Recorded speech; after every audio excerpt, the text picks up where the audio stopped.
आज के इस पावन पर्व पर आप सभी का स्वागत है। तो आइए अमल की एकादशी व्रत कथा श्रवण करें और भगवान विष्णु की कृपा प्राप्त करें। तो चलिए कथा सुनते हैं। पौराणिक कथाओं के अनुसार वैदिश नामक नगर में ब्राह्मण, क्षत्रिय, वैश्य और शूद्र सभी जातियों के लोग रहते थे। वहाँ का हर व्यक्ति भगवान विष्णु का भक्त था और प्रत्येक एकादशी का व्रत करता था। राजा चैत्ररथ भी अत्यंत धार्मिक और विद्वान थे।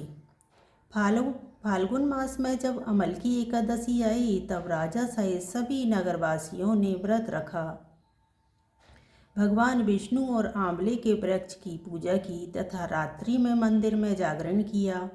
उसी रात एक बहेलिया जो पापी था पर भूख प्यास से व्याकुल था, मंदिर में आकर कोने में बैठ गया। उसने जागरण देखा और भगवान विष्णु व एकादशी महत्व की कथा सुनी। पूरी रात वह भी जागता रहा। कुछ समय बाद उसकी मृत्यु हो गई, लेकिन अनजाने में व्रत कथा सुनने और जागरण का पुण्य उसे प्राप्त हुआ। अगले जन्म में वह राजा विदुरथ के घर वसुरथ नाम से जन्मा और बड़ा होकर राजा बना। एक दिन शिकार के दौरान वह जंगल में रास्ता भटक गया और एक पेड़ के नीचे सो गया। तभी कुछ लोग उसे मारने आए और तीर चलाए, पर उनके शस्त्र राजा पर फूल बनकर बरसने लगे और वे स्वयं नष्ट हो गए।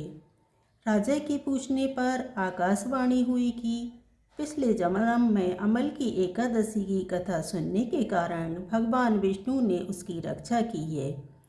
फिर वह भटकता हुआ अपने राज्य वापस आया और धर्मपूर्वक राज्य करने लगा। तो बोलिए अमल की एकादशी माता की जय हो, भगवान विष्णु की जय हो। ओम नमो भगवते वासुदेवाय। ओम नमो भगवते वासुदेवाय।